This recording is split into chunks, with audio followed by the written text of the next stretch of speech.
Well, in this article that was an exclusive with the gossip columnist in the Sunday Telegraph, which was printed over the weekend, she admitted to being in love with Daryl Maguire, and when asked if she hoped the relationship could lead to marriage, she responded, "I thought it could, yes." Now, the Premier a week ago gave evidence to the ICAC corruption hearing, and she said then that she didn't feel like the relationship had sufficient substance to be made public. Now, according to the Ministerial Code of Conduct under the ICAC Act, it declares a family member as including someone in an intimate personal relationship. Because of this, Labor leader Jodi McKay says she's clearly broken the rules.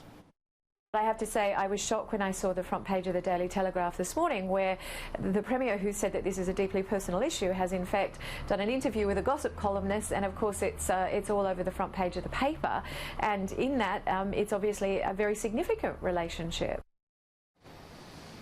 The Premier was forced to come out this morning on Sydney radio and defend her relationship and the details surrounding that with Daryl Maguire. Have a listen to this.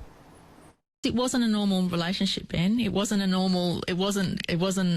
my boyfriend. He wasn't anything of note. I certainly hoped it would be, but it wasn't sufficiently substantial for me to say to him. And because I'm not the type of person that had been in a long-term relationship, I didn't want to introduce anyone to my close network. Should you have severed all ties with him when you sacked him in 2018? Well, professionally I did. I sacked him. Within an hour of him leaving the witness box, I'd sacked him. But on a human level, after 15 years, I mean, we didn't talk, for a long time things were very obviously strained, but on a human level, I couldn't just abandon someone I'd known for 15 years.